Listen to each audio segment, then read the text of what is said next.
queríamos hacer un experimento. Vamos a tratar de hacerlo esta mañana y os cuenta, mientras vais entrando, Rafael Campillo, lo que se pretende con esa gráfica que tenéis ahí. Hola, buenos días. Bueno, ya sabéis que ayer fue un fracaso en la técnica, nos gasta estas pasadas. Fracaso estrepitoso. Estrepitoso. Se fundió el ordenador, bueno, se fundió la fuente de alimentación y el ordenador entró en hibernación y no recogió datos en absoluto, cosa que posibilita que esta mañana me traiga otro ordenador. Yo soy informático y tengo la casa llena de ordenadores. Y este además se puede pinchar en la pantalla, por lo tanto el experimento lo vamos a cambiar.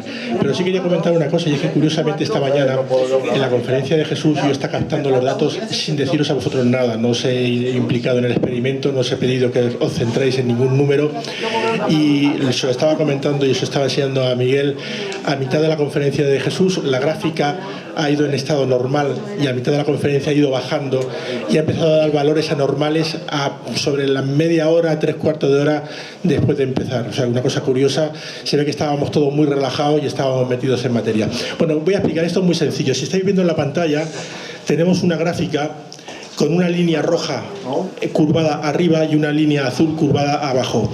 Eso se llama campana de Gauss. Generalmente la línea que aparece en el centro de color rojo es una línea que, mientras que se mueva entre esas dos líneas extremas, la de arriba y la de abajo, digamos que está dando unos valores normales. La cuestión es sacar la línea de ahí. Esta experiencia dura muy poquito tiempo. Lo vamos a hacer, quizás sea mejor que la de anoche, porque en cuestión de un minuto vamos a focalizar la atención e intentar sacar la línea roja que tenemos en el centro, que parece la montañita rusa. Vamos a intentar sacar esa línea roja por encima del límite superior rojo. Voy a hacer una prueba para que veáis, simplemente sabéis, si habéis leído algo de física cuántica, que la observación puede hacer cambiar y modificar la materia. En este caso, este aparatito que está recogiendo la información está generando números aleatorios y nos vamos a concentrar todos mirando la línea con el pensamiento, intentando que esa línea roja que actualmente en la prueba de antes está entre el límite superior e inferior salga por arriba de la línea del límite rojo de arriba. Lo voy a poner un momento en marcha para que lo veáis. Ahora mismo se está moviendo, supuestamente no estamos influyendo en nada. Los valores que está sacando el Celeron son aleatorios, entre 0 y 1. Y en principio, bueno, pues está haciendo una trayectoria normal entre las dos líneas límites, la roja y la azul. Cuando repitamos el experimento nos vamos a centrar en esa línea roja que se está moviendo para sacarla fuera de esa campana de Gauss por arriba, Y en eso consiste el experimento. Vamos a ver si lo conseguimos. Estaba comentando a Miguel, ayer lo hice yo con mi hijo en casa, y la línea apareció desde el principio hasta el final fuera de la línea roja toda la trayectoria. Luego lo intentamos y no salió. Se ve que nos pusimos nerviosos de ver que funcionó y ya no nos salió más. No sé si va a funcionar, porque también es cierto que esto requiere pues una cierta concentración, estar muy puestos en el tema, pero bueno, vamos a hacer la prueba a ver qué pasa. Vamos a pedir que bajen un poco las luces. A ver si nos quitan las luces. Nos quedamos mirando la gráfica y cuando veáis que la línea comienza a moverse, vamos a intentar con la mente concentrarnos en que la línea desaparezca, salga por arriba del límite rojo. Vamos a esperar que se sienten las personas que están entrando para que no nos desconcentren.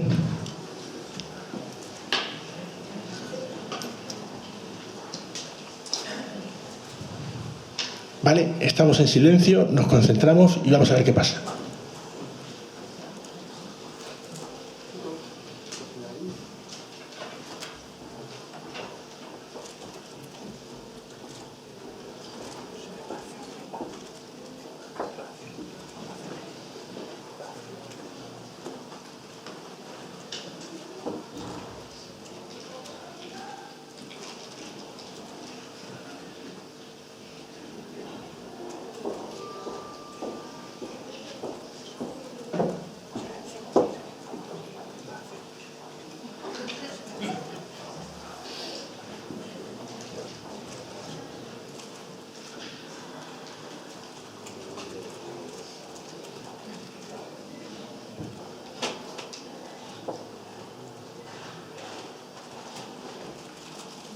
Bien, es indudable que hemos modificado la trayectoria normal de la línea. Se ha salido de la campana de Gauss, pero no se ha salido por arriba, se ha salido por abajo.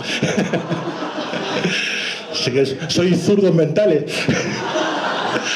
Bien, habéis visto que hemos hecho la prueba anteriormente, la línea salía por el centro y hemos modificado el comportamiento de la línea. Con el pensamiento no hemos conseguido que salga por arriba, pero claramente los números aleatorios que estaba dando el Celeron se salen fuera de lo normal y bueno, al final es que se salía casi de la pantalla. Si queréis lo repetimos otra vez y yo no sé si al final. Vale, pues lo dejamos aquí y ya está. Muchas gracias.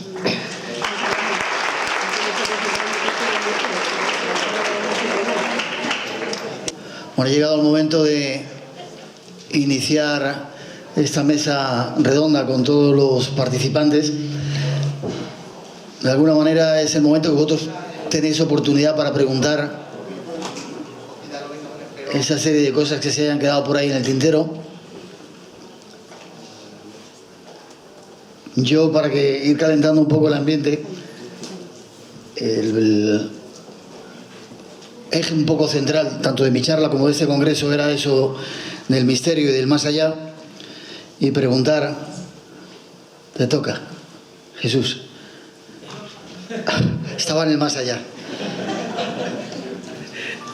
A mí me gusta preguntaros cuando estamos en estas historias, ¿cuál ha sido la experiencia que más te haya llamado la atención de tu larga carrera detrás de los misterios? ¿Cuál es la experiencia que más me ha llamado la atención? Tenemos un acople por ahí, no sé si es... Sí, ahí ya aparece. Bueno, a ver, para mí la experiencia que de alguna forma más me marca es comprobar in situ, que esos lugares mágicos que la tradición nos está diciendo que están como marcados energéticamente, es verdad. O sea, y eso parece un poco contradictorio, parece que los que nos dedicamos a este tipo de temáticas somos gente crédula, ¿no? Que nos lo creemos todo, que ya va, todo lo contrario. Yo creo que precisamente somos de los más escépticos y queremos comprobar que lo que nos cuentan, lo que nos dicen o lo que leemos es verdad. Y yo en ese tipo de lugares que conocemos, en fin, que os podría citar multitud de nombres, a mí me gusta ir allí. Y me gusta ir allí en la medida que se puede ir en la forma adecuada, es decir, en silencio, no con mucha gente, intentar inmiscuirte en la energía de ese sitio, incluso, si puede ser, meditar y comprobar si realmente ese tipo de energía tú lo percibes, lo notas, ¿no? Y yo me doy cuenta que en muchos lugares lo he percibido. Y yo no soy una persona especialmente sensible, os lo puedo asegurar, ¿eh? Hay cantidad de gente que tiene así como vaídos o entra en trance o tiene estados alterados de conciencia. Yo para nada. Pero sí reconozco que en ciertos sitios eso ocurre. Es decir, hay algo que está ahí fluyendo.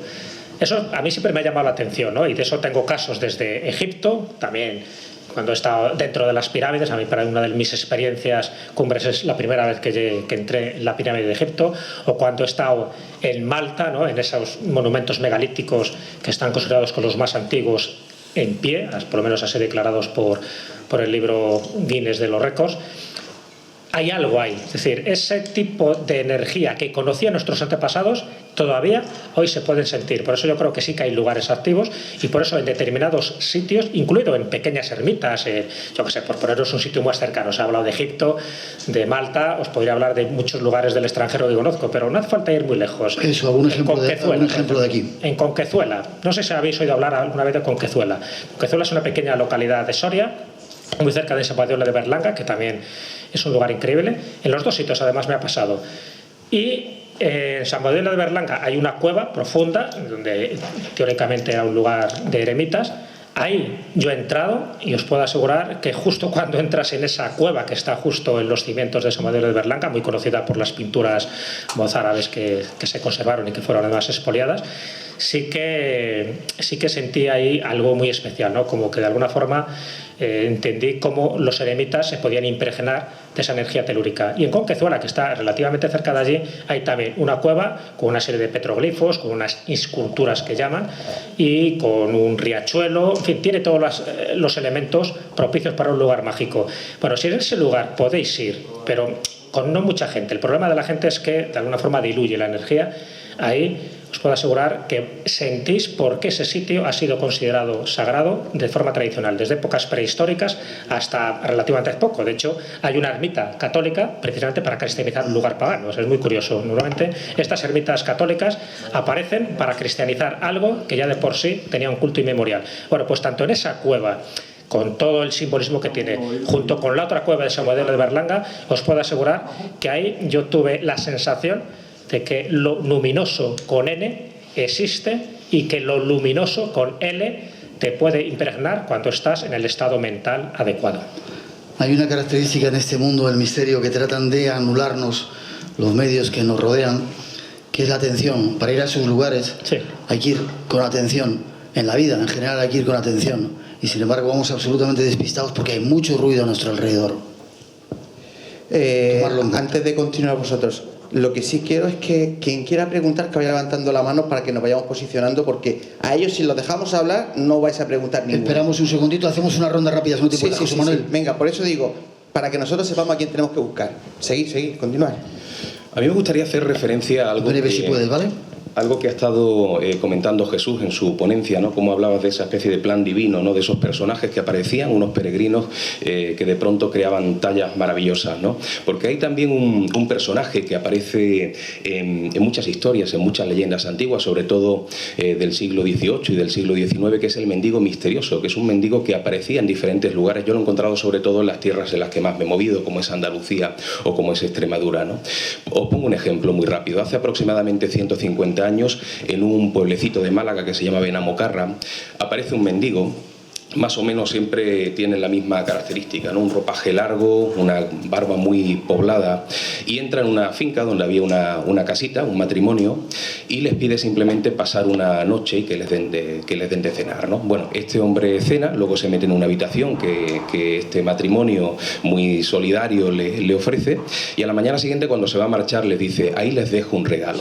Bueno, cuando el matrimonio entra a la habitación, se encuentra un dibujo hecho en la pared, un dibujo muy burdo, como muy infantil, sin ningún tipo de valor artístico, pero sí valor sentimental, pero que era una especie de representación del propio mendigo. Él había hecho un autorretrato y esa imagen, a partir de ese momento, empieza a obrar prodigios. De hecho, el matrimonio se daba cuenta cómo en mitad de la noche escuchaban un ruido extraño, se levantaban y al ir por ese pasillo ya veían una iluminación que salía de la habitación, iluminación que desaparecía justo cuando se asomaban y que era como absorbida por el propio cuadro. O sea, el cuadro se iluminaba en mitad de la noche y de pronto desaparecía. Pues bien, ese mendigo, que dicen que es una especie de encarnación en la tierra de la figura de Jesús de Nazaret, por eso siempre la misma característica, dicen que venía a la tierra, sobre todo en el pasado, para ver si la gente era solidaria, si la gente era amable con el prójimo, pero yo me lo he encontrado en multitud de lugares, ¿no? Siempre, por ejemplo, en la propia provincia de Málaga, en la capital, también hace aproximadamente un par de siglos, en una zona que está muy cerca de un monasterio, en la plaza de Arriola, aparece también un mendigo con las mismas características, pega en una casa que es la casa de los señores de Cabrilla, una familia importante de Málaga, y pide exactamente lo mismo: poder cenar y pasar la noche, ¿no? Bueno, le dan la cena, lo meten en una habitación, lo cierran con llave por fuera porque no se fiaban de que este señor en mitad de la noche pudiera arrasar con la casa, y a la mañana siguiente, cuando abren la habitación, se encuentran con dos cosas muy curiosas. Una de ellas, que el mendigo había desaparecido por completo. Las ventanas estaban cerradas por dentro, la puerta por fuera, y lo más importante, había aparecido sobre la cama una talla de Jesús de Nazaret con el mismo rostro de aquel mendigo. Talla que además es totalmente real, se estuvo procesionando en Málaga durante mucho tiempo, se fue llamada Nuestro Padre Jesús de Cabrilla, que luego desapareció en la época de la Guerra Civil, fue destruida, pero viene a demostrar que la figura del mendigo misterioso ha aparecido en muchísimos puntos, ¿no? Con lo cual también hay una especie de plan extraño que en este caso, en lugar de peregrinos, se encarna la figura de un misterioso mendigo. Miguel, te toca. Vale. ¿Cuál es el fenómeno o el misterio que te ha llamado la atención? Breve, porque... Sabía que lo iba a decir. Estaba pensando, no me ha dicho lo de breve. Claro.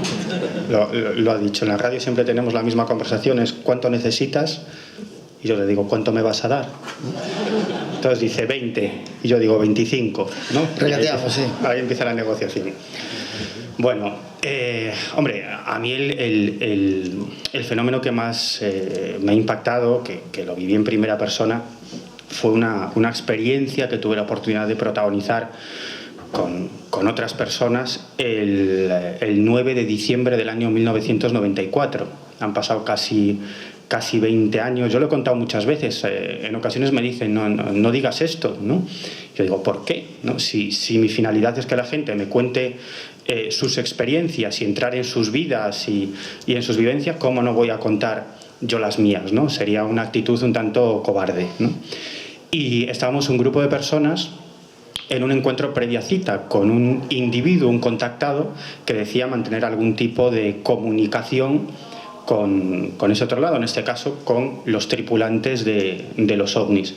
Y allí, ese 18 de enero del 94, en el monte de la Espenuca, en la provincia de La Coruña, muy cerca de la localidad coruñesa de Betanzos, a las 8:17, bueno, sería muy largo de narrar, ¿no? Pero no me voy a centrar en los detalles. El caso es que en un momento determinado observamos sobre nuestras cabezas un objeto romboidal, aristas redondeadas, un foco en el centro muy potente que nos sobrevolaba en completo silencio, ¿no? Un objeto que estaba casi a tiro de piedra, ¿no?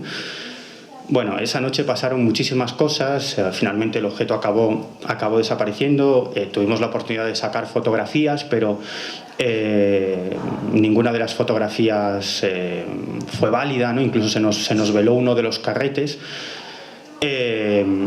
Y de hecho en el resto ni siquiera salieron las fotos, ¿no? Solamente había una imagen en la que se observa un foco de luz que parece surgir de unos árboles, que solamente vieron dos de las personas que nos encontrábamos allí esa noche. Yo no pude observar ese foco de luz, y eso es precisamente lo que sale en la fotografía, ni rastro de ese objeto que veíamos sobre nuestras cabezas. Yo no sé lo que vimos, ¿no? Yo no puedo decir que eso fuese una nave extraterrestre o un prototipo militar que en ese momento volaba por allí. No tengo ni la más remota idea, pero a mí esa experiencia, más que la experiencia en sí, me hizo comprender lo que siente un testigo, ¿no?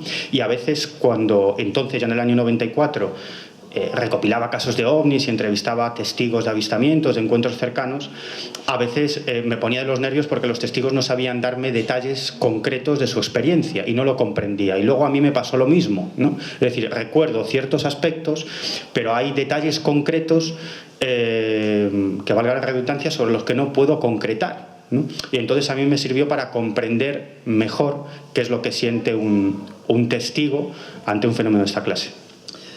Nacho, tu experiencia que te ha llamado la atención en esos largos periplos por Egipto, supongo, que no sea dormir conmigo, ¿no? Sí. Hemos dormido algunas veces juntos, bueno, en la misma habitación, no juntos. Bueno, pues Miguel en este sentido me conoce muy bien, sabe que soy bastante escéptico, ¿no? En este tipo de cosas. Siempre intento verle el lado más racional de todas las experiencias. Yo he viajado mucho con él a Egipto, él llevaba al grupo, empezaban a hacer meditación en los templos y tal. Yo me iba a un lado, les hacía fotografías, a veces les tomaba el pelo, ¿no? Yo les decía, venga, quedaos ahí levitando que yo me voy a ver otras cosas y tal, ¿no? Y sí que es cierto que Egipto quizás tiene esa magia que no sabemos describirla, no sabemos entenderla o no sabemos comunicarla, en el sentido de que siempre digo lo mismo, ¿no? Yo soy bastante tocho, no soy en absoluto nada sensitivo para estas cosas, pero sí que me doy cuenta de lo que una civilización milenaria ha querido impregnar, ¿no? En sus monumentos, en sus estatuas, en sus tradiciones, en sus textos, y que de alguna forma ha llegado hasta nosotros, y nosotros ahora, pues 2000, 3000, 4000 años después, tenemos que ir decodificando toda esa información, ¿no? Yo estoy convencido de que cuando los egipcios, por ejemplo, bañaban, por ejemplo, sus estatuas con rayos de sol, rayos de luna, que ahora nos puede sonar un poco naif, un poco ingenuo, muy mágico, es ellos porque estaban convencidos de que realmente eso que estaban haciendo tenía un significado y tenía un sentido, y realmente pues el resultado final era lo que ellos buscaban, ¿no? ¿Habéis oído lo que ha dicho? Bañaban a las estatuas con rayos de sol y rayos de luna. Sí, y ahí hay textos en las capillas que así lo describen, ¿no? A veces hablando con Jesús Callejo, yo le doy la razón en una cosa que él me ha enseñado, ¿no? Que los objetos quizás no son sagrados per se, sino porque nosotros los hacemos sagrados y les imbricamos esa energía mágica, religiosa, como queramos denominarla, para convertirlos en objetos especiales, ¿no? Y hay un lugar en Egipto que toda la gente con la que viajo siempre me dice que los lleve, que es el templo de Ptah, está en Karnak, ¿verdad? Donde está la capilla de la diosa Sekhmet, en donde Es una diosa, una estatua de granito de un par de metros de alto, bueno, está en una habitación absolutamente oscura, solamente tiene un cenáculo en el techo y es un lugar pues que la gente cuando va allí pues tiene vivencias especiales, ¿no? Vamos a decirlo así. Yo creo que en muchas ocasiones sugestionadas o condicionadas por lo que se les ha contado antes, porque si les dices que esa estatua nunca estuvo ahí, sino que la han traído de otro sitio y la han colocado ahí, está todo como reconstruido. La estatua fue destrozada a principios del siglo XX por un gafir, un cuidador egipcio que creía que era la causa de los males que atacaban a su familia y a otro grupo de compañeros, y la destruyó, la rompió en 1000 pedazos, y lo que hoy vemos como una estatua enorme de 2 metros en realidad es una cabeza, un trozo del cuerpo y prácticamente una pierna, ¿no? El resto es una resina especial negra que se ha utilizado para reconstruir la figura, ¿no? Pero aún así el escenario es tan sobrecogedor cuando uno entra en la cámara de la diosa Sekhmet, en el templo de Karnak, que es cierto que uno siente algo especial, ¿no? Yo recuerdo hace muchos años grabando en televisión con Fernando Jiménez del Oso, no voy a decir el exabrupto que lanzó, pero cuando entró en la habitación dijo, ostras, dijo otra cosa, ¿no?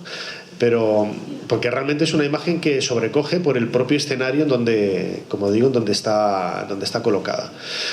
Y bien es cierto que yo nunca he sentido nada especial más allá del afecto que tengo con la cultura egipcia, y en ocasiones pues hasta incluso llegar a entenderla, ¿no? En muchos de sus detalles. Pero recuerdo en una ocasión cuando yo entré en la capilla, y yo no sé si habré contado he contado la anécdota varias veces, pero no tenía pensado contarla, pero me acaba de venir a la cabeza el susto que me pegué cuando estaba delante de ella, tranquilamente, porque todos yo creo que nos podemos calificar de más o menos poco religiosos o más religiosos, católicos, no católicos, de otras creencias. Estamos condicionados un poco por el mundo de la fe, de nuestra tradición judio-cristiana, en la que hemos nacido, en la que hemos vivido, en la que nos hemos desarrollado, y en definitiva, bueno, pues como digo, uno tiene quizás su apego a otros entes espirituales, y a mí me gusta ir allí a la capilla de Sekhmet, no porque crea ni deje de creer, pero en realidad yo pienso que ella está allí. O sea,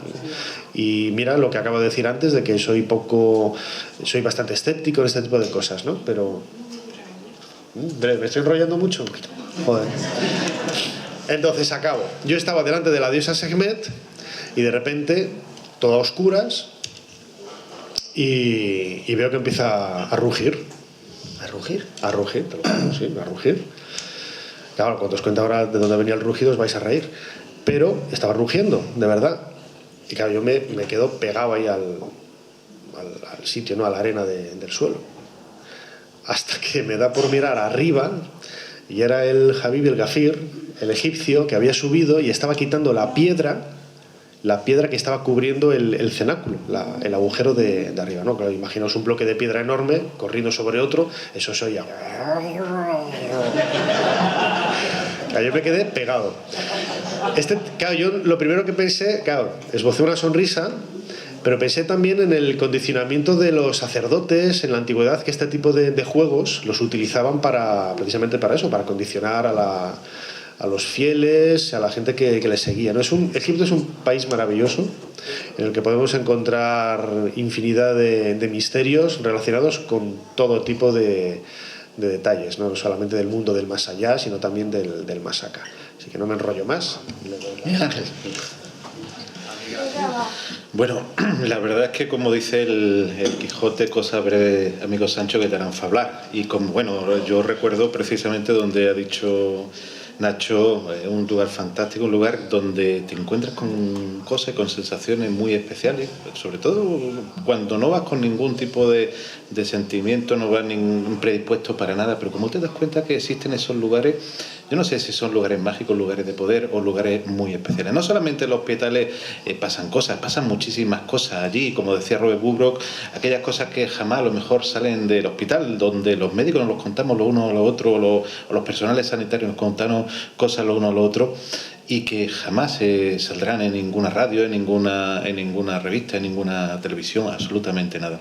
Pero sí lugares que a mí me llaman la atención. Hace poco pues visité también el Museo del Louvre, tuve ocasión de ver esas figuras de Sermet que son impresionantes, eso especie de boomerang, que le preguntaba precisamente el otro día a Nacho, que lo entiende, y ya me explicó pues, el motivo. Hay lugares, si hablamos por ejemplo de la Virgen del Pilar, pues todos vamos a pensar en Zaragoza, pero hay otras muchas, y yo recuerdo una de ellas porque me pasó algo muy especial allí, en la ciudad de Chartres. Estamos hablando años 2011, con nuestro amigo Enrique de Vicente. Un viaje muy especial en muchas cosas. Y bueno, yo me perdí allí, aparte de lo que había y demás. Pues resulta que me acerqué a esa Virgen de Pilar, que tiene una historia muy similar, muy parecida a la de Zaragoza.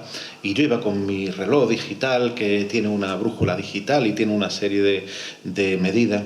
Pues no sé por qué, no sé por qué razón, cuando te acercaba hacia ese templete o hacia esa columna, pues la brújula dejaba de funcionar. Una brújula digital que en un principio yo después pregunté, no tenía ninguna razón. Salías de allí, funcionaba perfectamente, seguía funcionando y sigue funcionando perfectamente, pero dejó de funcionar. A otras personas le pasó con los móviles, se apagaban solos. Otros llevaban pues medidores de esto de campo, de onda electromagnética, tenían distintas variaciones. ¿Y cómo son esos lugares fantásticos donde tú te encuentras bien, donde tú sientes esa, no voy a decir energía, pero esa sensación fantástica, pues por todo el mundo? Muchas veces lo tenemos al lado de nuestra casa. Otras veces, el otro día pues hablaba de ese río Yamuna, de ese Taj Mahal, donde tú te sientes. Yo es una de las sensaciones más maravillosas que he tenido. Se ríe mi tocayo Miguel, porque es verdad, te sientes allí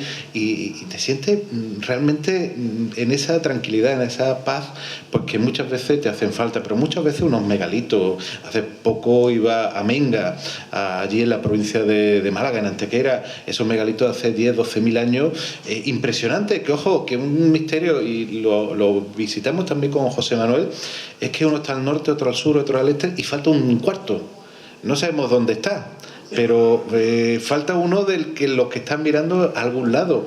Fijaros, con toda nuestra tecnología y con todos nuestros satélites no somos capaces de encontrarlo. En cambio, ellos eran capaces de mover rocas, que allí te lo explican más o menos, pero con una perfección de que el día 22 de junio entra el sol hasta el final. 12, 15, 20 metros hasta el final. Igual, por ejemplo, que cuando uno visita Asuán, pues ya el 10, 12 de octubre, que creo que es cuando debería entrar el sol, hasta el final de esa capilla donde hay cuatro reyes, ¿no?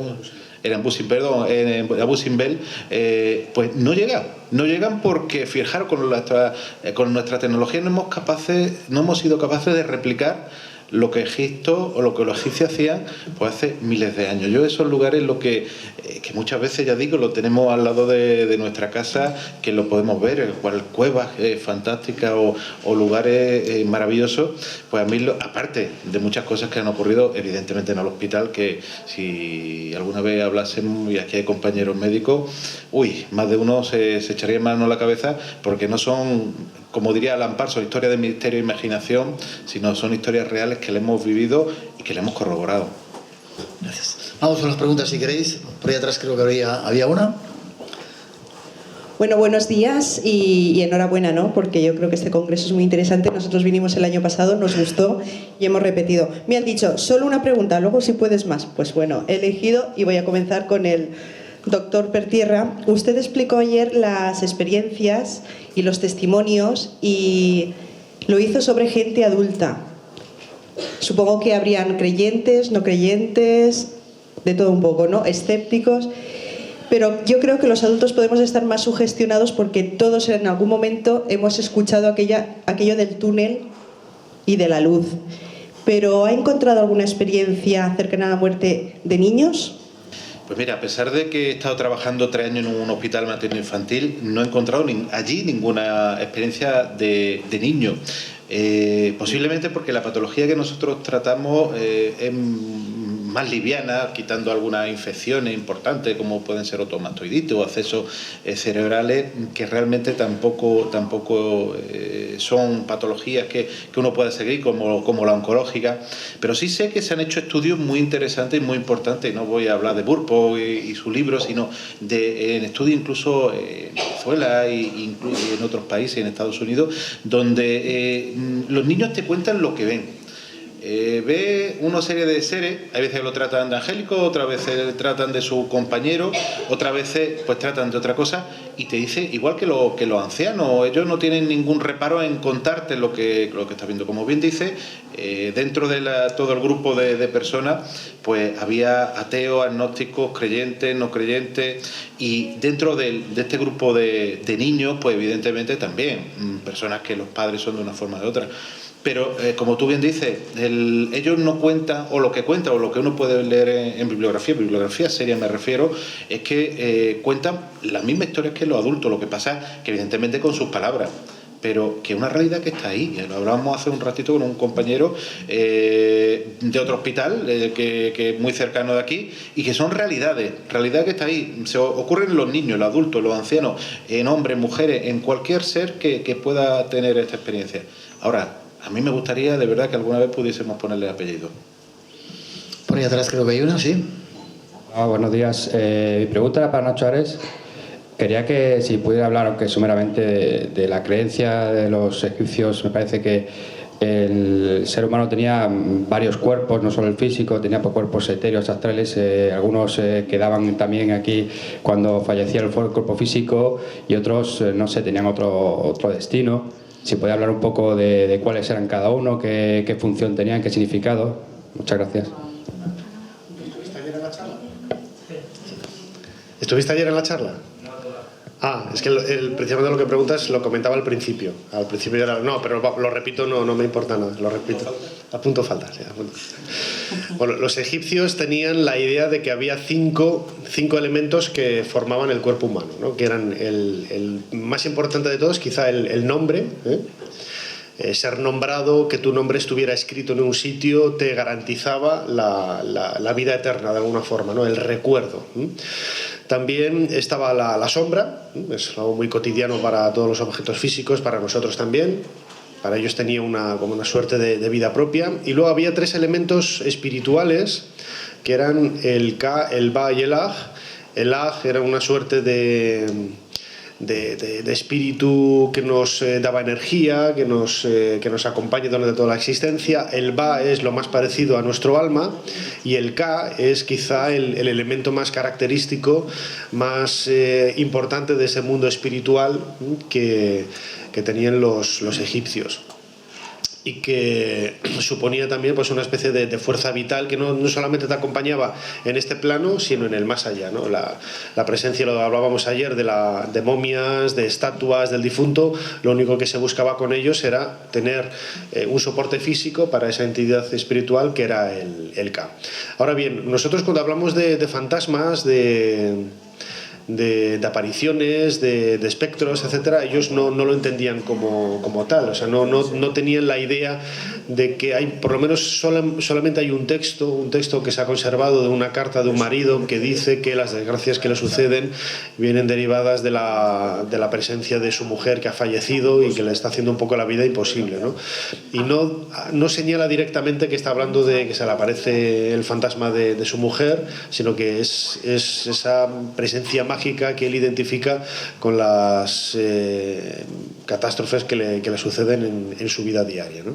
Pero es lo único que hay en relación a fantasmas, un poco así, si lo vemos así, en el antiguo Egipto. Vale, más preguntas creo que por ahí. Buenos días, para José Manuel. Quería saber, porque yo vivo en la provincia de Alicante, quería saber si alguna vez has estado rastreando misterios en algún pueblo de Alicante, y si no tienes ninguna en Alicante, pues que estamos en Murcia, alguna de Murcia que contar. Bueno, yo sobre todo me he movido en tierras como Andalucía, como Extremadura. Conozco algunas historias muy por encima de otros lugares, pero casi siempre me he centrado, ¿no?, en los lugares por donde que han sido un poco mis centros de operaciones, ¿no?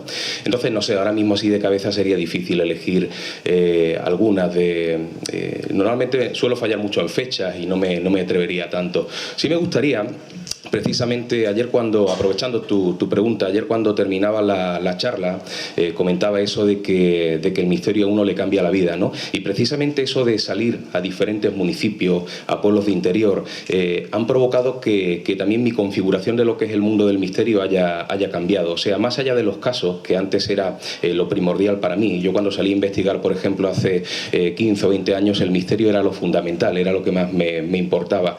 Y yo no sé si eso le ha ocurrido también a otros investigadores, pero poco a poco ha ido pasando a un tercer o cuarto plano. O sea, el hecho de salir a investigar se ha convertido casi en una especie de rito, de ritual, en el cual hay otros elementos mucho más importantes, ¿no? Sobre todo yo creo que los encuentros especiales, ¿no? Y eso lo saben los que realmente hacen investigación de campo, cómo parece que todo se va configurando para que al final vayas dando con gente que te cuenta historias asombrosas, pero que lo que importa sobre todo es la gente, ¿no? Y yo creo que en ese sentido, cada vez que he salido por ahí, he ido dejando cada vez más el misterio a un segundo plano, a un tercer plano. Me he preocupado sobre todo por conocer gente importante y sobre todo por rescatar todo aquello que se está perdiendo, ¿no?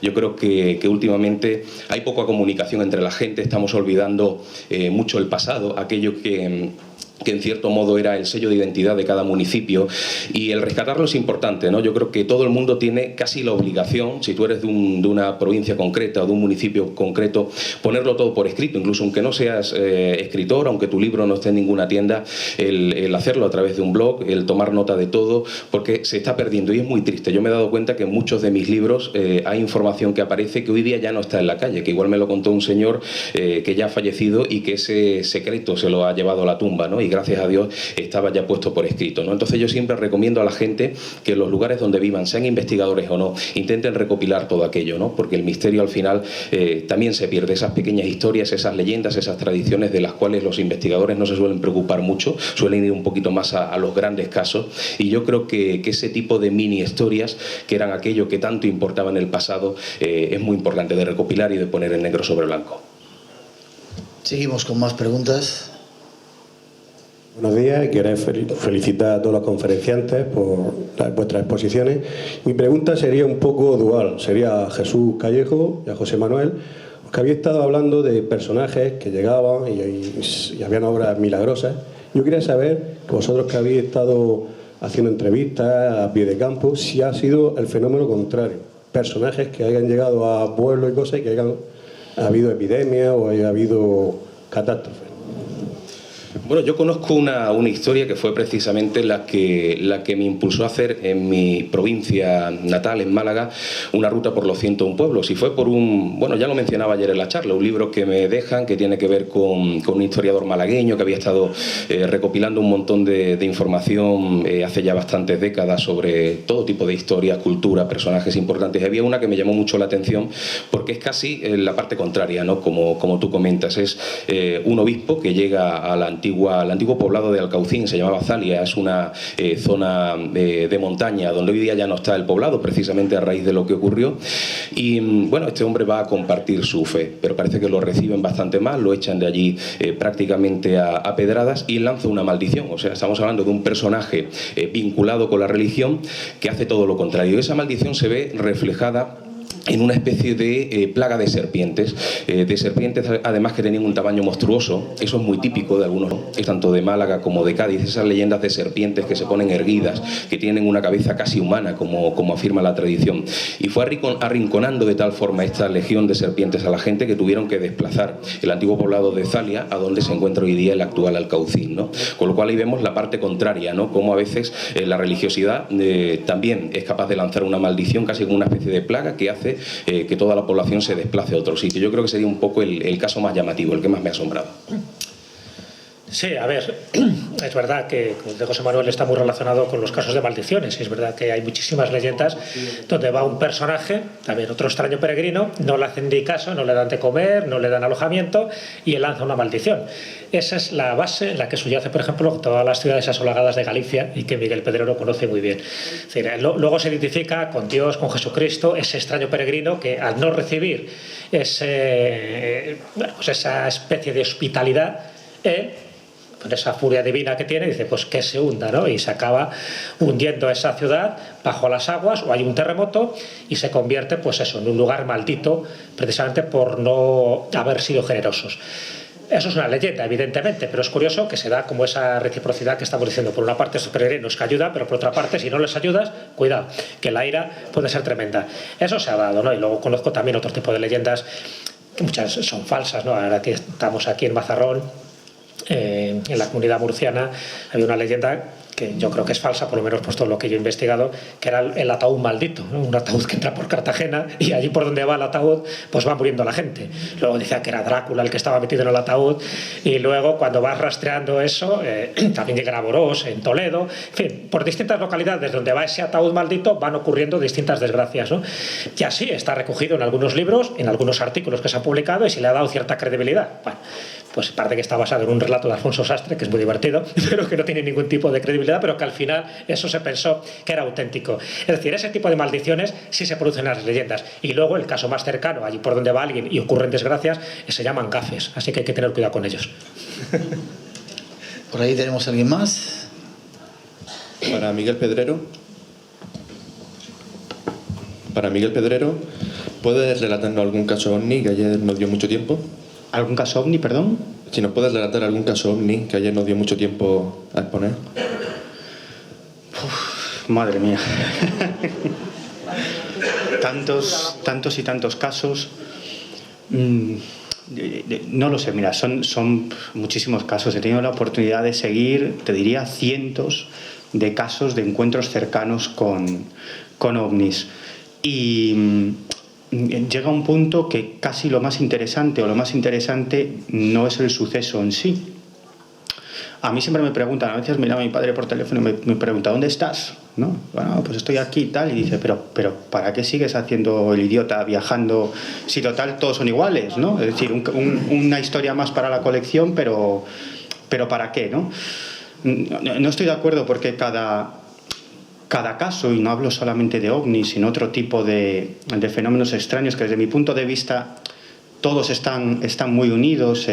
Eso de dividir, pues esto es una aparición fantasmal, esto es fenómeno ovni, esto es no sé qué, lo de dividir los fenómenos en compartimentos estancos es más una cuestión nuestra, ¿no? De los periodistas o de los investigadores, pero yo como he tenido tengo entre comillas la gran suerte de tocar muchos casos.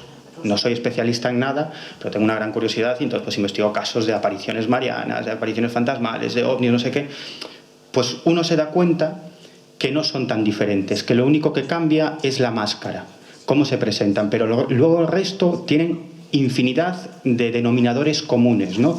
La materialización y desmaterialización del fenómeno, cómo interactúa con la mente de los testigos. Es decir, hay toda una serie de fenómenos que son exactamente lo mismo. Yo siempre cuento, cuando yo empecé a investigar casos de apariciones de la Santa Compañía. ¿Sabéis qué es la Santa Compañía? Bueno, pues fue para un especial en Espacio en Blanco, y yo era muy escéptico en el tema de la Santa Compañía, porque además yo estudié sociología y leí libros de antropología sobre la Santa Compañía, y es algo que está muy bien estudiado. Se sabe de dónde procede esa tradición, es una tradición de los países nórdicos, probablemente de origen indoeuropeo, y desde el punto de vista antropológico está muy estudiado cuál es el origen y cómo eso termina en lo que es actualmente la tradición de la Santa Compañía en Galicia o en el noroeste peninsular, pero que con el mismo nombre se da en otras regiones de España y en otros puntos de Europa, ¿no? Bueno, sin embargo, cuando los antropólogos bajan a pie de tierra y entrevistan a los testigos de apariciones de la Santa Compañía, yo he leído libros de antropología, libros académicos, donde los propios antropólogos dicen, caray, esto es un mito, pero después de haber entrevistado a cientos de testigos y antropólogos que lo han hecho y lo escriben en sus libros, la sensación es que hay algún tipo de estímulo externo al ser humano. Hay algo más, porque no puede ser que personas que no se conozcan entre sí me cuenten exactamente lo mismo, el mismo fenómeno, las mismas circunstancias, ¿no? Eso mismo pasa con el fenómeno ovni. Si tú vas a un sociólogo y le dices fenómeno ovni, dirá, es una cuestión sociológica, no se sabe cuál es el origen del mito y cómo se puede estudiar cómo ha acabado siendo lo que es hoy en día el fenómeno ovni, pero sin embargo aparecen en los radares, dejan huellas, etcétera, etcétera. Desde mi punto de vista, detrás de todos estos fenómenos quizás está algún tipo de inteligencia que interacciona con nuestro mundo, pero para mí fenómenos muy diferentes en el fondo no lo son tanto. Más preguntas por ahí. ¿Me quieres decir? Quiero comentar una cosita. Yo creo que es importante cuando se habla del fenómeno ovni cómo a veces se maquilla también de religiosidad. Eso se sabe, ¿no?, a lo largo de la historia. De hecho, cada vez que vamos a un pueblo siempre hay una ermita, 2 o 3, ¿no? Y detrás de cada ermita hay un milagro religioso, pero en realidad cuando lo investigas a fondo con la gente del lugar o con los documentos antiguos siempre hay una luz extraña en el cielo, ¿no? Incluso me he encontrado con otros casos donde se habla de apariciones de seres extraños que siempre se han maquillado diciendo que eran personajes relacionados con la Biblia. Pero hay un caso importantísimo que fue un manuscrito que descubrí de casualidad, ¿no?, como siempre se descubren las grandes cosas, en Vélez, Málaga, ¿no?, un municipio de la provincia de Málaga. Ese manuscrito es del siglo XVII y se escribe por parte de personajes importantes de la época a petición del propio obispado, porque había tal cantidad de avistamientos ovnis que eso se relacionaba rápidamente con el mundo de la religiosidad. Se decían que eran luces triangulares y por lo tanto era la Santísima Trinidad, ¿no? Entonces se quiso poner todo aquello por escrito. Con lo cual nos encontramos ahí con una especie de protomanual ufológico totalmente maquillado de catolicismo por todas partes, pero donde te encuentras cosas tan extrañas como, por ejemplo, el caso de una señora que estaba velando en la garita de la fortaleza de Vélez, Málaga, y de pronto ve un resplandor por debajo de la puerta, ya estaba en el interior, y cuando abre se encuentra con un ser enganchado en la torre, un ser cuyo cuerpo desprendía luz, y todo esto viene descrito como testimonio dentro del libro. Hay una luz enorme también en el cielo que pasa por delante de este ser y literalmente dice, según pasa la luz, el ser desaparece, como si hubiera sido absorbido, ¿no? Pues bien, eso viene en un libro que supuestamente es religioso desde el principio hasta el final, ¿no? O se habla, y hay una descripción que me parece curiosísima, de luces que se ven en el cielo, luces grandes, como a modo, vamos a decir, de nave nodriza, como se diría en el ambiente de la ufología, pero la describían como una especie de gran vela o de gran velón del cual chorreaba cera, ¿no? Claro, ahí vemos, si lo traducimos un poco al lenguaje actual, cómo de un objeto blanquecino empiezan a desprenderse, a salir objetos mucho más pequeños, ¿no?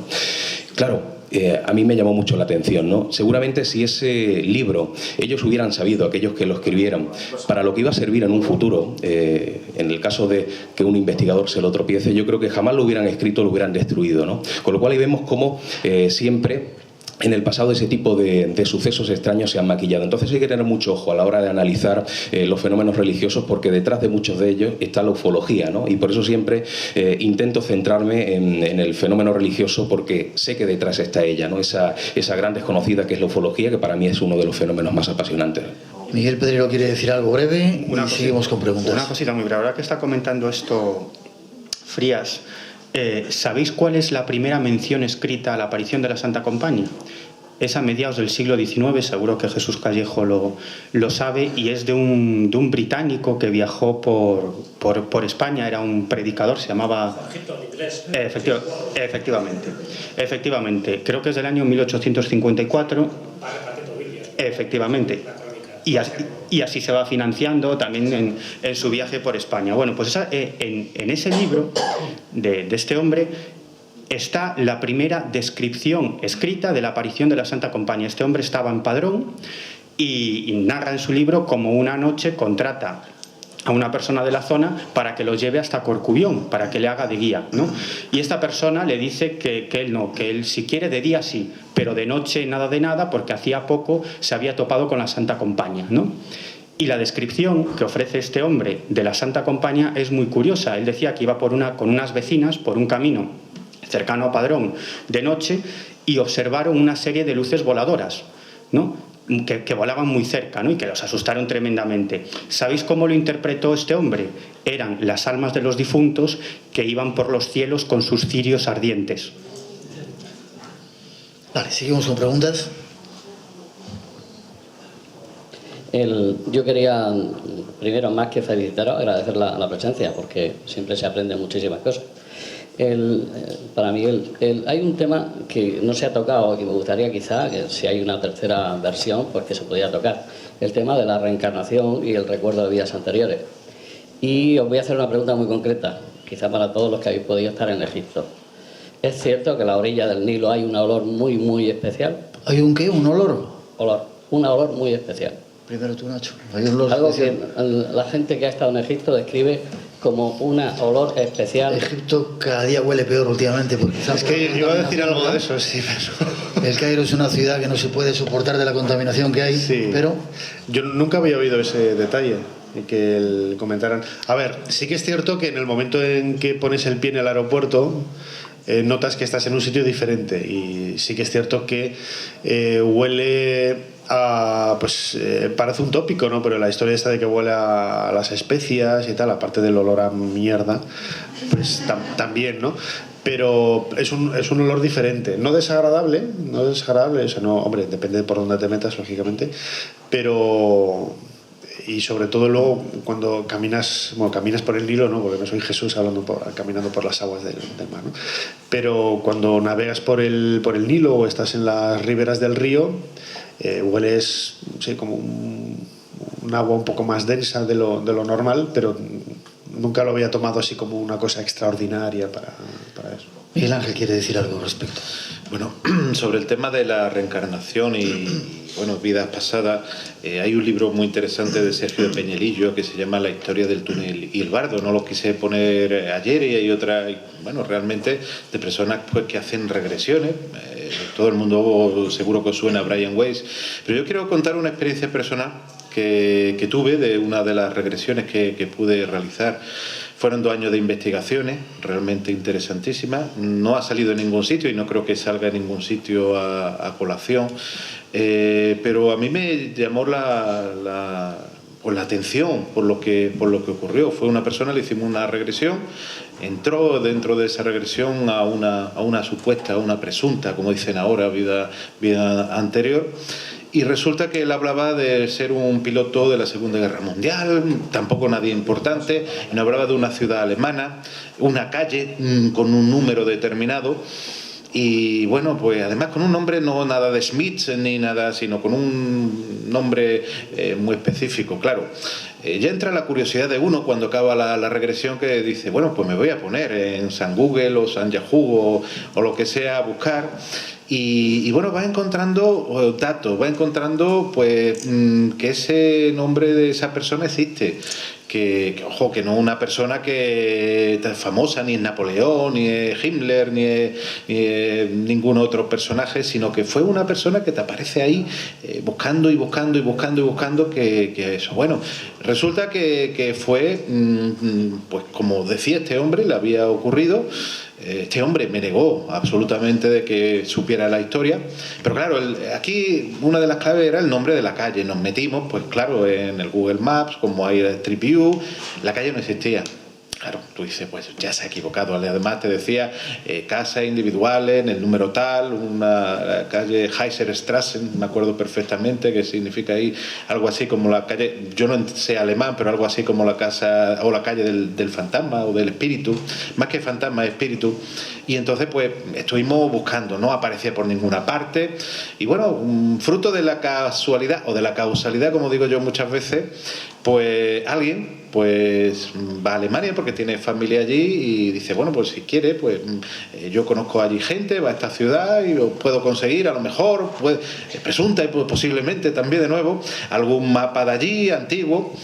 Y bueno, nos quedamos un poco estupefactos cuando nos encontramos que en la Segunda Guerra Mundial había sido destruida por un bombardeo, como decía esta persona, esa ciudad, ese lugar.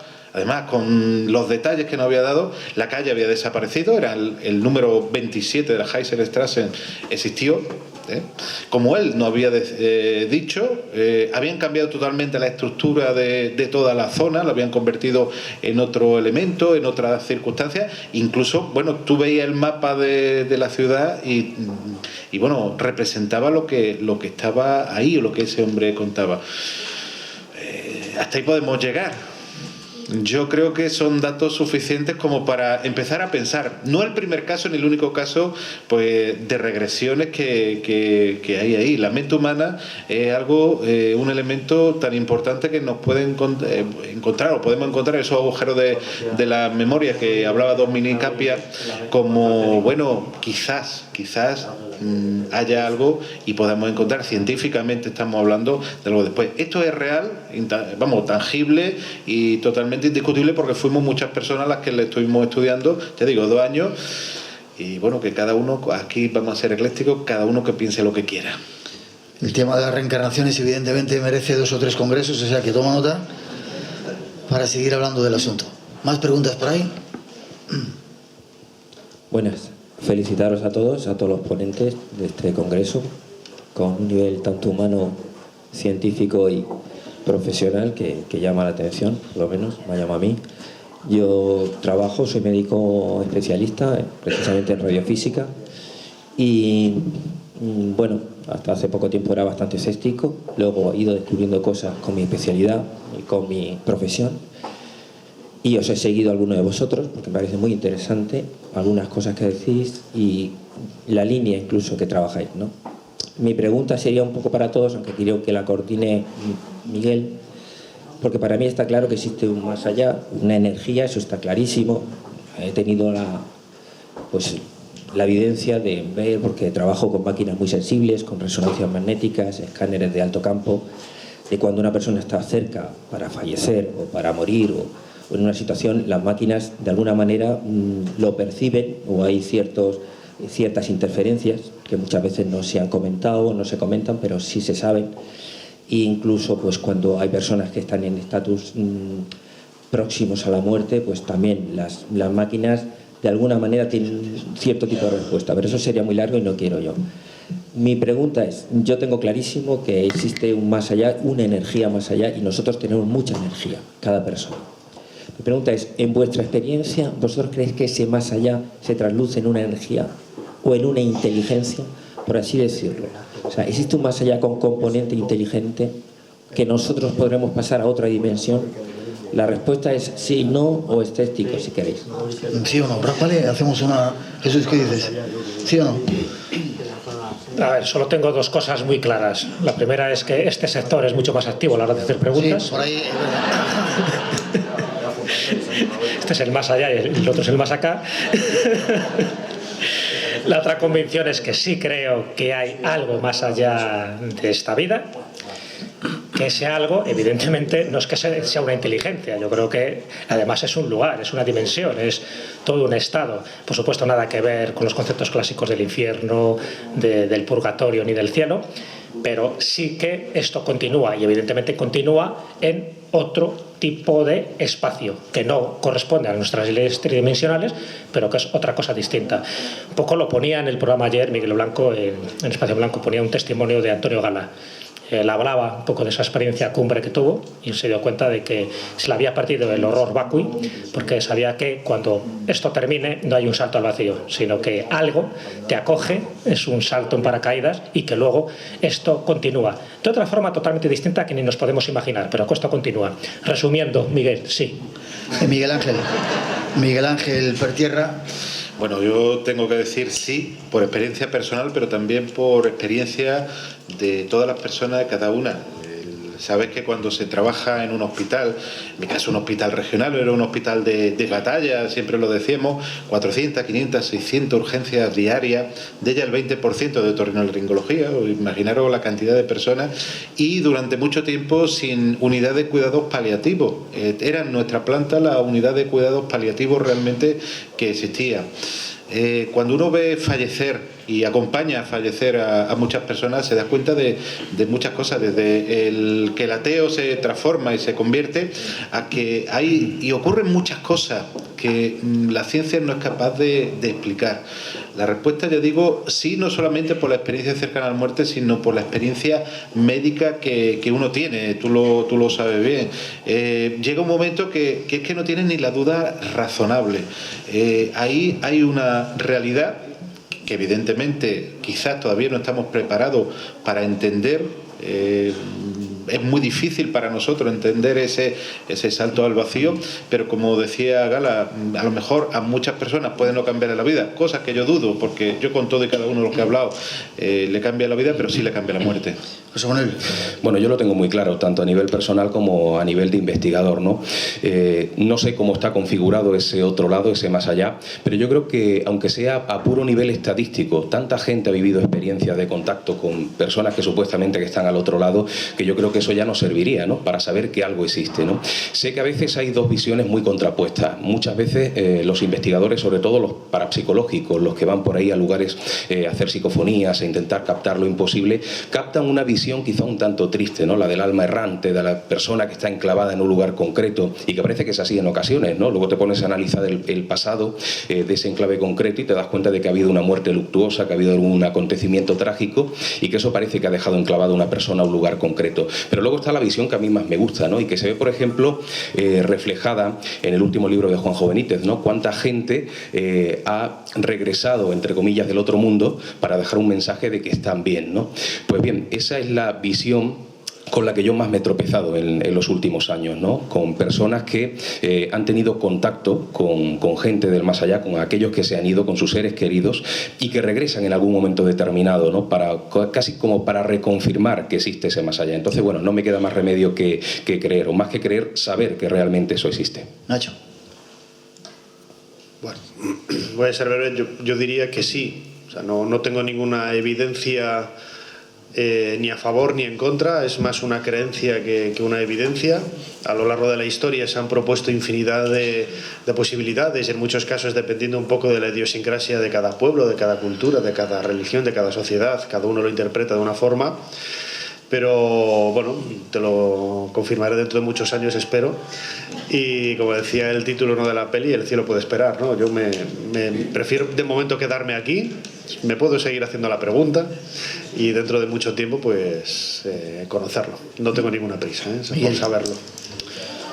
Bueno, yo rotundamente sí, pero no por una cuestión de fe, porque yo no tengo fe en nada, no soy creyente en nada, sino por la fuerza de la razón. Y esto a lo mejor os sorprende, pero hay tal cantidad de casos, de testimonios y de estudios científicos que apuntan a que la conciencia es independiente del cuerpo físico, desde las experiencias cercanas a la muerte, sobre los que hay estudios científicos absolutamente fascinantes, hasta los testimonios que son difícilmente explicables, como una alucinación del cerebro. Hace poco hacíamos en Espacio en Blanco un programa sobre experiencias cercanas a la muerte con testimonios, y había casos absolutamente increíbles. Recuerdo un hombre que sufrió un accidente, se clavó un hierro en el cerebro, de hecho actualmente está vivo, estuvo a punto de fallecer y solamente vive con la mitad del cerebro, con una parte del cerebro.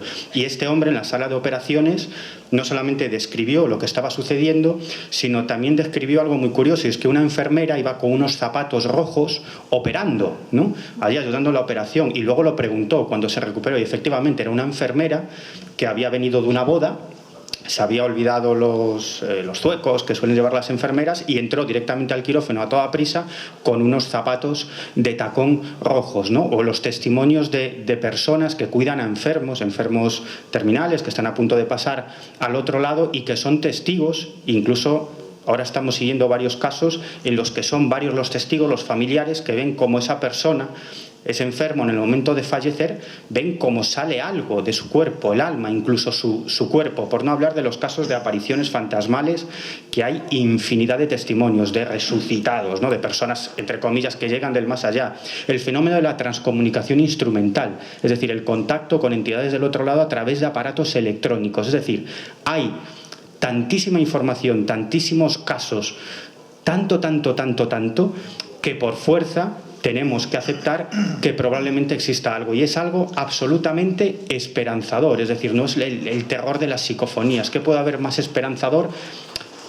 Que la vida continúa, ¿no?, que estamos aquí simplemente durante un periodo de tiempo determinado, y que nuestra obligación, porque hemos tenido la suerte de nacer en el mundo occidental, es decir, de no morirnos de hambre y no tener que preocuparnos cada día de comer, podemos estudiar, podemos investigar, podemos hacer muchísimas cosas con nuestra vida, y cuando dejemos esta existencia, ir con algo más de equipaje que en el momento que hemos venido, ¿no? Y yo creo que tenemos la gran suerte de haber nacido en el mundo occidental y de aprovechar minuto a minuto, cada minuto, el tiempo que estemos aquí. Siguiente pregunta, por favor. Muy bien. Yo. No. Yo aquí soy solamente... Yo estoy convencido de ello. Miguel dicho ahora, aleluya. Tengo pruebas de ello y depende mucho de cómo va a ser el más allá, cómo vivas aquí. Por eso me apunto a lo que dice Miguel. Es decir, hacerse pajas mentales con lo que viene después, hay que vivir el presente y sobre eso que tú estás haciendo estás construyendo el futuro. Pero yo tengo pruebas de ello, estoy convencido. He estado varias veces allí, los he visto, etcétera. ¿Más preguntas? Sí, yo. No sé, ¿está abierto? Así. Bueno, en primer lugar, daros las gracias a todos y felicitaros también a los ponentes y a los organizadores del Congreso. Corroboro, bueno, sobre todo el testimonio de Pertierra, con quien he podido hablar esta mañana también. Yo tuve una experiencia cercana a la muerte y en mi caso lo curioso fue que yo pude comunicarme con esa voz. Esa voz, en dos ocasiones he tenido esa experiencia. Una fue en una meditación, es la primera vez que lo cuento públicamente, pero me sorprendió que era la misma forma de hablarme. No sé si era una entidad o era yo misma la que hablaba conmigo misma. No sé si es eso de lo que hablan los yogis, ese yo superior. Pero sí tengo claro que yo me comuniqué con ellos y que yo pedí vivir y me dieron la oportunidad de bajar. Y lo curioso es que, como decía Miguel Ángel también, te infunde una gran valentía. Yo rompí mi anterior vida y empecé una completamente diferente y no me importa contarlo cuando eso de alguna forma da esperanza y sí que siento que hay un algo más, ¿no? Por esas dos ocasiones. Y bueno, finalizada esta intervención, quería que comentara Jesús Callejo, lo hablé con él ayer. Hay personajes en la historia que han hablado de ovnis u objetos no identificados, ¿no? Y me llamó la atención el que comentaste de Antonio de Ulloa, compañero de aventuras de Jorge Juan y Santa Cilia, cuando estuvo en la expedición de la Condamine. Y es un caso que no conocía y que me gustaría que relatase, si eres tan amable. Gracias. Bueno, la verdad es que cuando se habla de casos ufológicos hay que hablarlo de una forma muy amplia, porque es verdad que la ufología no empieza solo en el año 1947, sino que anteriormente, a todos los que nos gusta rastrear leyendas y crónicas, pues nos damos cuenta de que hay determinados fenómenos que hoy podríamos englobar dentro de lo ufológico, ¿no? Y por supuesto descartando lo que son fenómenos astronómicos o fenómenos climatológicos. De hecho, nuestro primer ufólogo, no de salón, sino de campo, ¿sabéis quién fue? Fue Torres Villarroel, o sea, que era una persona que, bueno, además hacía pronósticos, era torero, era nigromante, era de todo, incluso hasta catedrático de matemáticas en Salamanca. Bueno, pues es también nuestro primer ufólogo porque él recogió varios testimonios de cosas que él no entendía bien y conocía muy bien la astronomía y que así lo dejó reflejado en alguno de sus opúsculos. En el caso de Antonio de Ulloa, a él le ocurrió cuando fue con Jorge Juan, precisamente estos dos guardiamarinas, precisamente para medir el arco de meridiano y saber si por fin la Tierra era redonda o achatada. Y al final se dieron cuenta que era achatada. Y aunque la expedición la organizó Francia, ¿no?, con la Condamine, pues aquí estaban estos dos jovenzuelos, muy pizpiretos ellos, además muy sabios. De hecho, uno de ellos le convirtieron en el sabio español, que es Jorge Juan. Bueno, pues Antonio de Ulloa le toca el cerro de Pichincha, en Ecuador, y ahí él, dentro de sus observaciones que tenía que hacer, descubre algo que para él era insólito y evidentemente estamos hablando de una persona preparada, o sea, no estamos hablando del clásico aldeano, del clásico pastor que ve por ahí un fenómeno extraño y ya considera que es la Virgen o que es algún tipo de santo. No, estamos hablando de alguien muy preparado. Y algo vio, y eso lo describe además en una de sus obras menos conocidas, porque ya sabéis que es más conocida la parte científica de Antonio de Ulloa y sobre todo como descubridor del elemento platino como dentro de la tabla periódica de los elementos de Mendeleev. Es uno de los que descubre las aplicaciones prácticas que tiene el platino. Bueno, pues ahí se describe un fenómeno que él no interpreta, que le llama mucho la atención porque no tiene que ver con el sol ni con la refracción de los rayos solares, ni por supuesto con las nubes, ni con nada astronómico, pero que surge en ese cerro Pichincha y que él lo menciona, y no solo lo menciona, sino que además lo dibuja. O sea, hay un pequeño gráfico. No lo describe como un objeto realmente físico y sólido como nosotros pensaríamos que es un ovni, pero sí como algo que tenía autonomía, que tenía como voluntad propia y que no se relacionaba con ninguna de las cosas que en ese momento estaban en el cielo. Y cuando digo en ese momento era ni con el sol, ni con las nubes, ni con ningún tipo de tormenta. Bueno, ahí quedó el testimonio y dentro de mi dossier, sabéis que yo hago dosieres de todo, pues tengo un dossier de los casos preufológicos y entonces el caso de Antonio de Ulloa, que es menos conocido, pues también queda constancia, ¿no? Me parece interesante y que sería muy bueno bueno volver a investigar sobre todo estos que desde mi punto de vista está hecho por testigos creíbles. O sea, testigos creíbles que cuentan cosas increíbles. Yo creo que mejor definición imposible. 2 preguntas más y casi vamos terminando. Sí, bueno, decide tú a quién me contesta. Si aterriza un ovni ahí dentro un rato, ¿qué creéis que se va a bajar de ahí? ¿Y con qué actitud puede venir, ¿no? Y otra cosa, ¿qué haríais vosotros? ¿Qué le preguntaríais a lo que se bajara de ahí? Mira. Tú eres un cachondo, ¿no?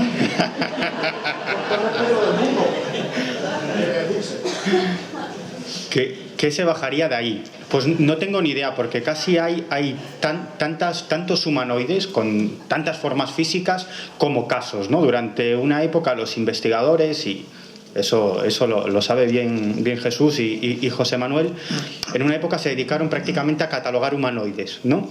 Pues estos son así, y se dieron cuenta que al final había tantos humanoides prácticamente como casos, ¿no? Yo creo que la verdad el fenómeno ovni es mucho más extraño que eso. Es un fenómeno que se adapta al contexto sociocultural de la época y se muestra ante nosotros para ser reconocibles. Por eso poco importa lo que sucede durante un caso de encuentro cercano. Es más, suelen ser absolutamente absurdos, ¿no? Yo me he encontrado, y como yo, otros muchos investigadores, con casos que dices, hombre, viene una nave de otros mundos, aparentemente, aterriza, está ahí el agricultor, el hombre trabajando, se acerca, se abre una portezuela, salen los humanoides y lo que le pregunta es, oiga, ¿para Cáceres vamos bien por aquí? O tenemos un poquito de sed. ¿Dónde hay aquí a un sitio, una fuente para beber un poquito de agua? Es decir, poco importa la conversación o las características del contacto, del encuentro cercano. Lo importante no es eso, sino lo importante es que el fenómeno ha impactado sobre la mente del testigo. Y son millones y millones de testigos que no solamente cambian ellos de conciencia, sino también hacen que cambien las personas que tienen a su alrededor, sus familiares, sus amigos, sus compañeros de trabajo. Y eso lo he vivido casi en primera persona porque muchos de los testigos a los que he entrevistado acabaron siendo amigos míos. Somos muy, muy amigos, entonces me voy a cenar a su casa, me voy con ellos a no sé dónde, conozco a sus hijos, a sus mujeres, a sus hermanos y sé cómo ha cambiado no solamente esa persona, sino los que tienen a su alrededor. Y si en un momento determinado aparece un capullo que persigue misterios como el que está hablando, recoge el testimonio y lo publica en una revista o en Espacio en Blanco, ese eco se amplifica y llega a muchas más personas. Por lo tanto, yo pienso que detrás hay una finalidad de cambio de conciencia, no sé hacia qué objetivo, ¿no? Y si me preguntas qué haría, pues, hombre, ahora te diría que salir corriendo hacia ellos, ¿no? Con la cámara en mano, no sé, a lo mejor pasa y me voy en el sentido contrario, ¿no?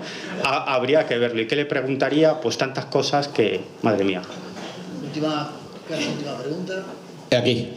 Habéis hablado de casos particulares de peregrinos que estaban errantes o de seres angelicales que de pronto se aparecen, que dan mensajes, entroncando con lo que tú dices, a seres también de este planeta que van difundiendo su mensaje poco a poco.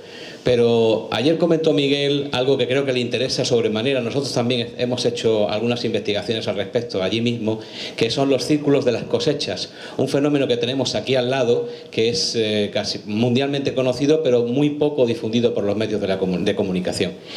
¿Hay algún mensaje que se esté dando en este momento a la humanidad, fundamental para todos nosotros, de forma masiva y que nos está pasando desapercibido?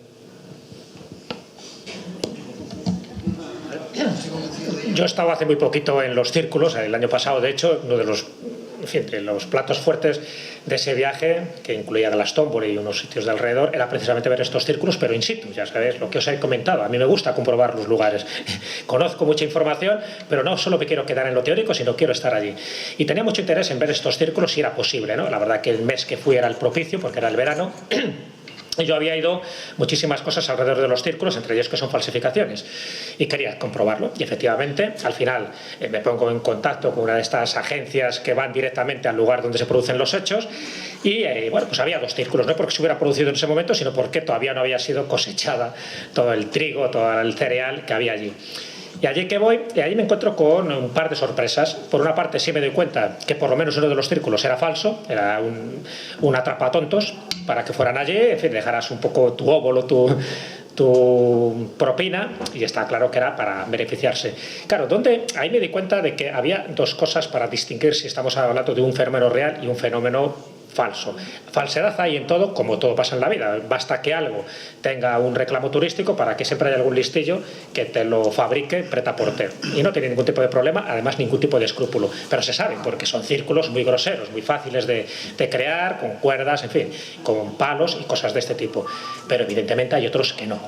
Y ahí es donde está ese mensaje. Es decir, yo todo lo que he leído de estos círculos, de los complejos, de los que yo considero que son auténticos mensajes. Pero ojo, mensajes en clave matemática o en clave astronómica. No son mensajes sencillos de esto de ser buenos o el fin del mundo se acerca. No, estamos hablando de mensajes que tienes que tener unos conocimientos tremendos, incluso lo que pasó, por ejemplo, con el observatorio de Chilbolton, donde te da una explicación de lo que se envió años antes por el observatorio de Arecibo, en Puerto Rico. Es decir, que luego te den ese tipo de explicación con detalles, con códigos binarios y con información que solo un químico, que un matemático, que alguien muy versado en distintas disciplinas pueda descifrar, eso es lo que me hace pensar que evidentemente no estamos ante un fraude. El fraude, haces un circulito, unos círculos concéntricos con unas rayas y ahí lo dejas y siempre habrá algún credo en lo que se lo crea. Pero cuando ese mensaje se ha descifrado, y se ha descifrado, os lo puedo asegurar, y os podría traer multitud de ejemplos aquí, y cuando tiene una clave matemática y además una clave astronómica de futuros acontecimientos que se están produciendo y que luego se corrobora, eso Enrique de Vicente nos podría dar aquí toda una lección sobre eso, evidentemente yo pienso que efectivamente sí, hay casos que son auténticos, pero que no nos engañe el espejismo de los casos falsos. Hay muchísimos y hay toda una operación y toda una empresa orquestada ahora en Inglaterra para atrapar a los crédulos y sacarles dinero. Pero eso no indica de que el fenómeno sea auténtico, cierto fenómeno, y que haya un mensaje de alto grado y de alto contenido tecnológico que, por desgracia, yo creo que ni la mayoría ni nos hemos enterado todavía de la misa a la media. Ayer a mí se me quedó un poco ese tema por analizarlo un poco más o por extenderme. Yo creo que es una de las pruebas, uno de los mensajes más claros de que algo, una inteligencia, vete a saber lo que es, está tratando de decirnos algo. Y los medios de comunicación lo han acallado con aquella famosa historia de que eran 2 jubilados los que lo hacían, ¿no?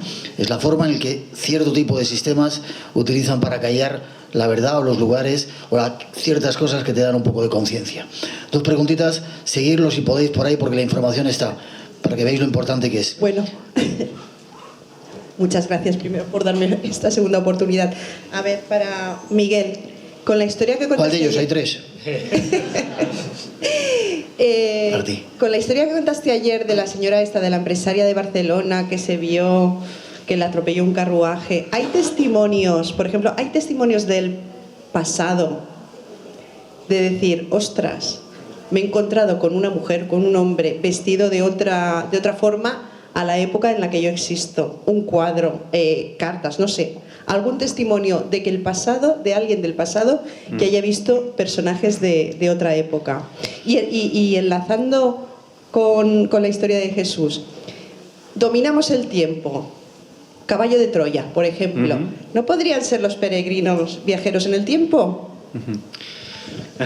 Bueno, sí es cierto que sí hay crónicas recogidas de este tipo de sucesos, sobre todo, y de eso Jesús sabe mucho, historias de santos, ¿no? Estoy acordando, pues, San Amaro, por ejemplo, ¿no? O otros muchos, ¿no? Que son historias de santos que de pronto pues sufren una experiencia de viaje temporal y se encuentran o bien en el pasado o bien en el futuro, ¿no? Bueno, lo que pasa es que ahí es muy difícil distinguir lo que es leyenda de lo que es la realidad, pero sí es cierto que hay determinados textos que apuntan en esta dirección. Yo siempre digo lo mismo, para mí los testimonios tienen muchísimo valor, ¿no? Ahora que parece que hay una moda de deslegitimar un testimonio, como que un testimonio no vale absolutamente para nada, no estoy nada de acuerdo. De hecho, en los juicios hay testimonios. El juez quiere escuchar testimonios, ¿no? Pero no por el testimonio en sí, sino por comparar esos testimonios, a ver qué parte hay de coincidencia o no. Y en los juicios es habitual los careos, ¿no? Entre 2 testigos o 2 acusados, en el que el juez los cita para que tengan un careo y mediante ese careo tratar de averiguar las contradicciones de cada uno. Por lo tanto, los testimonios son importantes, y más cuando son tantísimos los testimonios, que es lo que decía en la charla, tantísimos de personas que no tienen nada que ver con este tipo de temas, y menos con el fenómeno de las teleportaciones, porque de ovnis alguien podría haber escuchado algo en un medio de comunicación o leer algo, pero sobre el fenómeno de las teleportaciones hay poquísima información. Es algo que no se suele tocar, ¿no? Y sin embargo te cuentan las mismas características en sus casos, la misma sensación, ese factor Oz del que hablaba, es decir, algún elemento extraño que rompe la normalidad, lo que la investigadora Jenny Randall llamaba factor Oz, y a mí me gusta denominar error en Matrix, ¿no? Algo que no tiene sentido en la normalidad, una extraña sensación, una neblina, un coche del siglo XIX, no sé, algo que dices, Dios mío, ¿qué es esto? Y en el momento que se produce esa ruptura de la normalidad o del continuum espacio-temporal, si quieres, es cuando se produce ese salto espacial o temporal. Por lo tanto, yo creo que hay un fenómeno real detrás de todos estos casos. Jesús, breve si puedes y vamos terminando. ¿Son visitantes del futuro esos...? A ver, serían los crononautas, ¿no? Es un tema que me apasiona, pero eso sería para dar toda una charla. Os puedo asegurar que conozco multitud de testimonios, más que de crononautas, de visitantes, vamos a llamarle, ¿no? Porque los crononautas hay que dar por hecho de que realmente son un poco, pues eso, gente que ha conocido cómo viajar en el tiempo y regresan aquí y hacen de las suyas, además jugando casi con cartas trucadas, porque como saben lo que va a ocurrir, pueden jugar así. No, yo creo que son visitantes, ¿sí? Los visitantes se producen a lo largo de toda la historia y además a veces los testigos son personajes en fin, de alta relevancia. Está entroncado un poco con los daimones, tanto Sócrates, por ejemplo, como Carl Gustav Jung tenían sus asesores o sus daimones personales, que son visitantes, en definitiva. Son asociados a personajes de otro mundo, incluso Ezequiel, el famoso personaje o familiar que tenía el doctor Torralba y que tanto generó en el siglo XVI, sería uno de estos visitantes. Son personas que aparecen súbitamente, que ayudan, que nunca se les identifica con un origen o con un nombre específico, pero que sí dan un testimonio. Y ese testimonio sirve o bien para ayudar a esa persona o bien para crear, como decía antes, un determinado culto, una determinada incluso creencia. Y luego desaparecen sin saber más de ellos. Y luego surge lo que es la leyenda alrededor de ellos. Estos visitantes se dan también en el mundo ufológico. Aparecen, manifiestan su testimonio y dejan solo un recuerdo difuso pensando el testigo que lo ha soñado o que ha sido una especie de trauma, pero sin embargo es una constante a lo largo de la humanidad, con personajes, ya digo, incluso muy conocidos. Jerónimo Cardán, también un matemático, también le ocurrió, tuvo unos visitantes que le enseñaron una serie de verdades sobre el más allá. ¿Qué quiere decir? Y termino con esto, que hay toda una corriente de personajes llamados peregrinos, mendigos, visitantes, extraños seres que aparecen, dejan algo, un testimonio o un objeto y se largan. Y a partir de ahí surge una leyenda. Pero cuidado, cuando surge una leyenda no quiere decir que sea mentira. Sencillamente que nos ha dejado unas claves, como pasa con los círculos de cereal, que luego tenemos que interpretar. A veces no las interpretamos en el momento que se produce, las interpretamos posteriormente, porque en ese momento no tenemos todavía los conocimientos adecuados. Ojo con los visitantes, porque hay muchísimos y además muchas veces más cercanos a nosotros de lo que pensamos.